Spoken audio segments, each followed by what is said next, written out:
I am Eric with Mother.com, and I greet you, beloveds, in the love and in the light of the one intelligent infinity.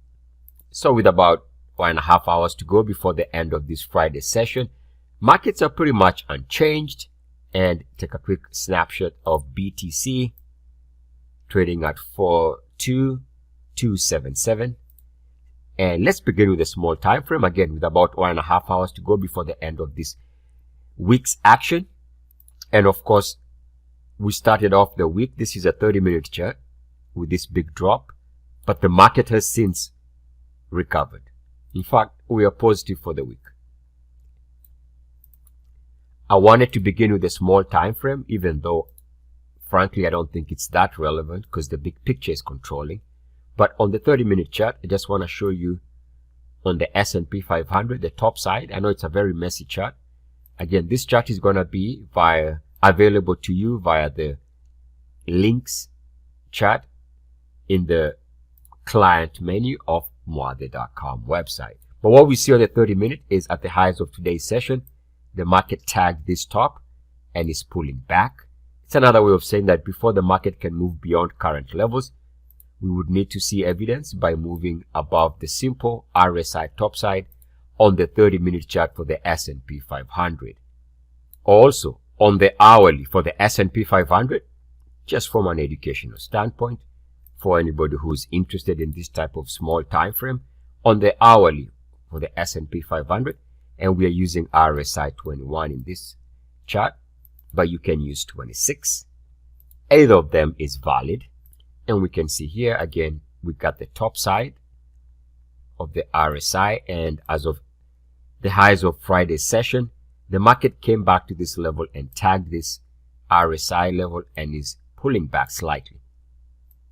So again, before we can move higher, or from a timing perspective, the next uptrend should come when the market clears this simple RSI topside on the hourly. Also, if you take a look at the red line, this dotted line here, I just want to show you how relevant it is. That line corresponds with when the market came off the highs right there. We can say that that was where the RSI broke down. Take that information, and you can see again at the highs of Friday's session, this is where the market came and hit that level and pulled back. So if the market is going to go higher in the short term, it needs to clear the red line and the previous RSI topside line before we can move higher.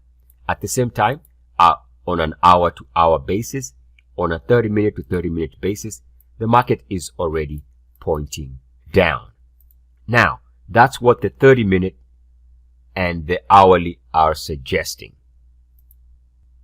By the way, notice on the price, there's obviously this trend line here. We broke down below the trend line on the hourly here for the S&P 500. And there's an argument here that we've come all the way back to test this line. Resistance here would mean the next swing trade is down. Otherwise, again, if we're going to move higher, we need to stay above the blue line. Now, again, just highlighting some small time frame here, because by the time you watch this video, you're going to have the luxury of seeing where the market is going to have closed. On the 5-minute chart, we see that there is a support based on this line as of this moment, and that's why the market is not dropping, even though the 30-minute and the hourly are saying the market is leaning downwards. The 5-minute is showing exactly where the market is finding support. So if the market is going to drop by the end of the session beyond current levels, it would need to break this line. Otherwise, for now, the 5-minute in this complex dance is suggesting that the market is pointing higher. All right, now let's begin with the big time frames.